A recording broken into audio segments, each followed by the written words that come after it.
লখিমপুৰ জিলাৰ এখন অগ্ৰণী উচ্চ শিক্ষাৰ শিক্ষানুষ্ঠান হিচাপে অসম অৰুণাচল সীমান্তৱৰ্তী পথালি পাহাৰস্থিত শংকৰদেৱ মহাবিদ্যালয়ত ৰাষ্ট্ৰীয় শিক্ষানীতিৰ আধাৰত 2026 আৰু 27 বৰ্ষৰ 4 বছৰীয়া স্নাতক পাঠ্যক্ৰমৰ নামভৰ্তি প্ৰক্ৰিয়া চলি আছে। আগ্ৰহী ছাত্ৰ-ছাত্ৰীসকলে 12 মে তাৰিখৰ পৰা মহাবিদ্যালয়লৈ আহি কলা শাখাৰ অৰ্থনীতি, ৰাজনীতি বিজ্ঞান, ভূগোল, শিক্ষাতত্ত্ব, সমাজতত্ত্ব, ইতিহাস, ইংৰাজী, হিন্দী, অসমীয়াকে ধৰি মুঠ 9টা বিষয়ত মেজৰ পাঠ্যক্ৰমৰ লগতে NCC, NSSত নামভৰ্তিৰ সুবিধা আৰু বিশেষকৈ উত্তৰ পূৰ্বাঞ্চলৰ ভিতৰত থকা দ্বিতীয়টো শ্বুটিং ৰেঞ্জৰ পাঠ্যক্ৰমৰ বাবে আবেদন কৰিব পাৰিব। ছাত্ৰ-ছাত্ৰীসকলৰ সুবিধাৰ প্ৰতি লক্ষ্য ৰাখি মহাবিদ্যালয়খনত আধুনিক সুবিধাৰে ডিজিটেল ক্লাছৰুম, ভিডিঅ' কনফাৰেন্স হল, অডিটৰিয়াম, ইনডোৰ ষ্টেডিয়াম, কেন্দ্ৰীয় গ্ৰন্থাগাৰ, বিভাগীয় গ্ৰন্থাগাৰ, ছাত্ৰ-ছাত্ৰীৰ আৱাস আৰু নতুনকৈ সংযোজন হোৱা নিৰ্মাণ কাৰ্য চলি থকা ছাত্ৰ আৱাসকে ধৰি বিভিন্ন সুব্যৱস্থা উপলব্ধ আছে। শিক্ষাৰ ক্ষেত্ৰত বিগত কেইবাবছৰ ধৰি ছাত্ৰ-ছাত্ৰীসকলে উন্নত ফলাফল অব্যাহত ৰাখিবলৈ সক্ষম হৈছে প্ৰতিটো বিভাগতে। গতিকে আজি নামভৰ্তি কৰিবলৈ আহক লখিমপুৰ জিলাৰ পথালি পাহাৰৰ শংকৰদেৱ মহাবিদ্যালয়লৈ নিজৰ মনৰ পচন্দৰ বিষয় বাছি নামভৰ্তি কৰিবৰ বাবে।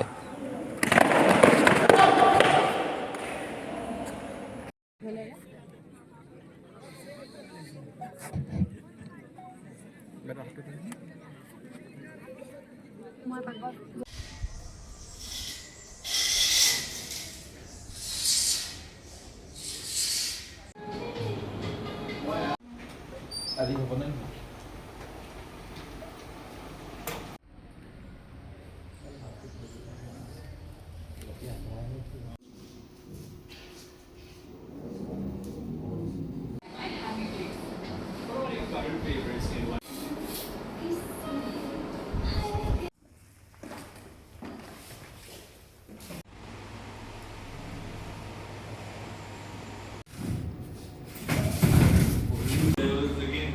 Validating it with our with us like our second questions like his approach was a bit obscene. It was more of a like that led to the very idea of quasi-federal idea. It is more about the center having an upper hand over the state.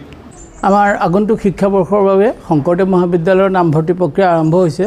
Sankardev মহাবিদ্যালয় 1982 চনতে ইয়াৰ পথালি পাহাৰৰ অগ্ৰণী ব্যক্তিসকলে যি লক্ষ্য আৰু উদ্দেশ্য আগত ৰাখি প্ৰতিষ্ঠা কৰিছিলে, সেই লক্ষ্য আৰু উদ্দেশ্য সফল হ'বৰ বাবে তেতিয়াৰ পৰা একাধিক্ৰমে এতিয়ালৈকে শংকৰদেৱ মহাবিদ্যালয়ৰ শিক্ষক কৰ্মচাৰীৰ পৰা ধৰি অধ্যক্ষ মহোদয়লৈকে সকলোকে চেষ্টা কৰি আহিছে আৰু আমি বহুত ক্ষেত্ৰত সফল হৈছোঁ বুলি ভাবিছোঁ। ছাত্ৰকালৰ পৰা আমি পাইছিলোঁ, দাৰ্শনিকসকলেও কয় নো নলেজ উইদাউট কলেজ, অৰ্থাৎ কলেজখনতেই মানুহৰ শিক্ষাৰ সঞ্চয়কৰণ এইবিলাক আৰম্ভ হয়। কেৱল পুথিগত শিক্ষাই শিক্ষা নহয়। শংকৰদেৱ মহাবিদ্যালয়ত পুথিগত শিক্ষাৰ লগতে চিলেবাছৰ প্ৰয়োজনীয় সকলো শিক্ষাৰ লগতে আৰু বহুত শিক্ষা ছাত্ৰ ছাত্ৰীক দিয়া হয়, যিবোৰ শিক্ষাৰ জৰিয়তে ছাত্ৰ ছাত্ৰীয়ে ভৱিষ্যত তেওঁলোকৰ জীৱনত সুপ্ৰতিষ্ঠিত হোৱাৰ ক্ষেত্ৰত সহায় হ'ব পৰাকৈ ইয়াৰ পৰা একোজন ব্যক্তিক স্নাতক হিচাপে উলিয়াই পঠিওৱা হয়। আমাৰ শংকৰদেৱ মহাবিদ্যালয়ৰ শিক্ষক কৰ্মচাৰীসকলে এই ক্ষেত্ৰত কোনোদিন ত্ৰুটি কৰা নাই। এই মহাবিদ্যালয়লৈ যিসকল ছাত্ৰ ছাত্ৰী আহিব, যিসকল ছাত্ৰ ছাত্ৰীয়ে এই মহাবিদ্যালয়ত শিক্ষা গ্ৰহণ কৰে, তেওঁলোকে বিভিন্ন দিশত শিক্ষা গ্ৰহণ কৰিব পৰাকৈ মহাবিদ্যালয়ত সা সুবিধা আছে। অসমৰ মহাবিদ্যালয়ত থকা একমাত্ৰ শ্বুটিং ৰেঞ্জ শংকৰদেৱ মহাবিদ্যালয়ত আছে। শংকৰদেৱ মহাবিদ্যালয়ৰ পুথিভঁৰাল, শংকৰদেৱ মহাবিদ্যালয়ৰ ইণ্টেলিজেন্স কুৱেশ্যন ডেভেলপমেণ্টৰ যি প্ৰচেছ, এই প্ৰচেছ অন্য মহাবিদ্যালয়তকৈ যথেষ্ট বেছি আছে।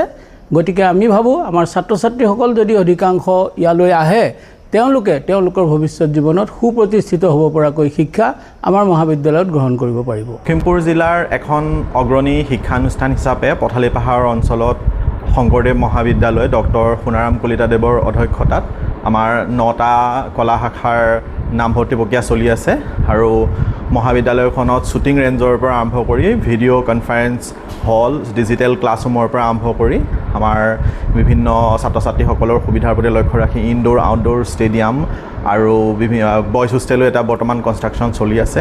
তাৰ লগতে ছাত্ৰ ছাত্ৰীসকলৰ প্ৰতি চাহিদাৰ প্ৰতি লক্ষ্য ৰাখি পেলাই বিভিন্ন ধৰণৰ নতুন নতুন স্কিল বেছ কোৰ্ছো ইয়াত ইণ্ট্ৰডিউচ কৰা হৈছে।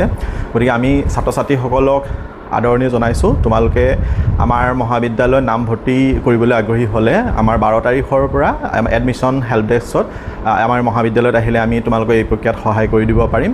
আৰু উল্লেখযোগ্য যে যোৱা বছৰৰ পৰা অসম শিক্ষা উচ্চ সঞ্চালকালয়ৰ ডিৰেক্টৰ অফ হায়াৰ এডুকেশ্যনৰ নিৰ্দেশ অনুসৰি আমাৰ গোটেই লখিমপুৰ আৰু ধেমাজি জিলাত শংকৰদেৱ মহাবিদ্যালয়ে জ'নেল কোঅৰ্ডিনেটৰ হিচাপে এডমিশ্যন প্ৰক্ৰিয়াত সহযোগ কৰি আহিছে।